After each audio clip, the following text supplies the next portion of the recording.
आप सभी का डार्क लाइफ चैनल पे बहुत बहुत स्वागत है। तो मैं यहाँ पर बहुत सारे जो यूट्यूबर है, हमारे सो कॉल्ड हमारे इन्फ्लुएंसर है, उनके ऊपर पॉडकास्ट बनाने जा रही हूँ। ये मेरा पहला पॉडकास्ट है। अगर आप सभी को अच्छा लगे तो प्लीज वीडियो को लाइक कीजिए, जितना हो सके शेयर कीजिए और चैनल को जरूर से जरूर सब्सक्राइब कीजिए। तो आज मैं बात करने जा रही हूँ हमारे अरमान मलिक, संदीप जागना, पता नहीं क्या नाम है उनका असलियत में, क्या नहीं है, पर आज हम उनके एक छोटे से किस्से के बारे में बात करने जा रहे हैं जो कल ही बिग बॉस में हुआ है। जब अदनान की और अरमान की लड़ाई हुई तो पहले जो है अरमान ने बाहर की बातें निकाली कि तू तो रोड पे पिट रहा था। उसके बाद अदनान ने उसकी बात निकाली कि तेरे पे तो ये केस है, जो हम सभी को पता है कि अरमान पे ये केस लगे हुए हैं और अभी तक क्लियर नहीं हुआ कि वो उस पे ये केस जो लगे हैं वो सच है झूठ है, पता नहीं। पर अगर इनमें जरा भी सच्चाई है तो क्या इतने बड़े प्लेटफॉर्म पर अरमान मलिक को वो रिस्पेक्ट वो जो मिल रही है वो मिलने के लायक है? नहीं है। कोई छोटा मोटा एक्ट नहीं लगा उस पे, इतनी सारी धाराएं लगी हैं और उनकी वाइफ पायल मलिक पर भी ये सब केस में इन्वॉल्व है वो भी। और आप सभी को पता ही होगा कि पायल भी गई थी बिग बॉस में, जो कि बाहर है, इविक्शन हो चुका है इसका। जो डेली अब ड्रामे कर रही है अपने यूट्यूब पर कि अरमान को जनता से प्यार मिला, कृतिका को टारगेट किया जा रहा है, क्या अरमान मलिक से मैं डिवोर्स ले लूंगी। तो वो जो कार्ड खेल रही है ना, बड़ा बुरा वाला है, क्योंकि उसको पता लग गया, ट्रिक पता लग चुकी है उसको कि ये सब करके मेरे को व्यू मिल रहे हैं। नेगेटिव हो पॉजिटिव हो कमेंट, उससे उनसे कोई फर्क नहीं पड़ता। अगर हमें लगता है ना कि हम नेगेटिव कमेंट कर रहे हैं वहां पर जाके, अरे भाई उनसे उनकी रीच तो हो रही है ना।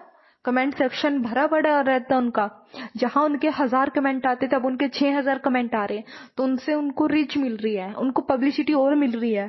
तो जितने भी मेरे पॉडकास्ट सुनने वाले भी साथी हैं, रिक्वेस्ट है हम्बली कि उनको देखना ही बंद कीजिए। 4 दिन में देखिए वो माफी मांगने आते हैं आप लोगों से, क्योंकि अगर हम कमेंट कर रहे हैं यानी हम उसकी वीडियो को सीन कर रहे हैं, व्यू भी बढ़ रहे हैं, कमेंट भी बढ़ रहे हैं, तो उनको फर्क ही नहीं पड़ता आजकल। और अगर फर्क पड़ता तो बहुत पहले वो अलग हो चुकी होती। अब उनको फर्क ही नहीं पड़ता, उनको फर्क पड़ता है सिर्फ पैसे से, वो उनको मिल रहा है और हम दे रहे हैं। तो आप सभी से रिक्वेस्ट है, उनको चैनल को बिल्कुल ही अनसब्सक्राइब कीजिए, तभी वो थोड़ा सा उसमें आएंगे और माफी मांगेंगे, क्योंकि ये कोई छोटी मोटी बात नहीं है। आप कभी भी किसी को थप्पड़ मार देते हो किसी छोटी सी बात पे, और फिर एक और हमारे उनके साथी जो उनके साथ खेल रहे हैं अभी, वो उनकी वाइफ पे जो मर्जी कमेंट कर ले, पर उनको वो बुरा नहीं लगता क्योंकि वो उनके सपोर्ट में खड़े हैं।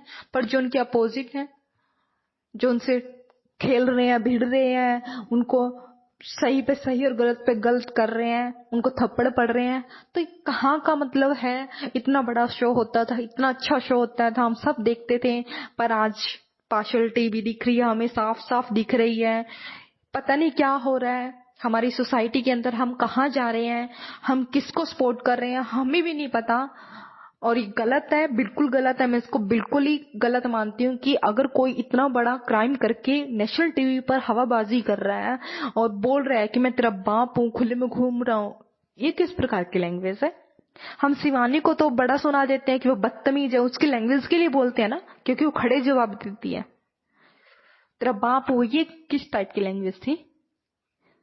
फिर भी मैं यहाँ खड़ा हूँ, मतलब प्राउड फील कर रहा है वो अपने आप पर कि मैं ये सब एक्ट के बावजूद भी, इतना सब करने के बाद भी खुले में खड़ा हूँ। कोई मतलब प्राउड की बात थी, बताने की बात थी, मुझे तो समझ नहीं आई और मुझे तो बिल्कुल ही रॉन्ग लगी, बिल्कुल ही रॉन्ग लगी कि कोई ये बोल रहा है प्राउडली कि मैं फिर भी खुले में खड़ा हूँ।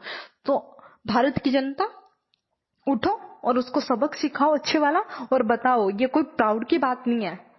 हाथ जोड़ने पर मजबूर कर दो कि वो माफी मांगे नेशनल टीवी पर, आज के ही उसमें दिखा दे वो कि वो माफी मांग रहा है, क्योंकि उसने कल ये बहुत बड़ी बात बोली है कि फिर भी मैं, यानी वो मानते हैं कि मेरे ऊपर ये केस लगे हुए हैं। और आप जाके देखना उसकी वीडियो में भी उसने बोला है कि मैं इतने महीने इतने दिन जेल में रह के आया हूँ, तो मेरा एक्सपीरियंस पूछना। तो मतलब वो रह के आया है ना, मतलब कुछ बिग इशू था तभी रह के आया वो इतने साल जेल में, और अब उसको प्राउडली बता रहा है।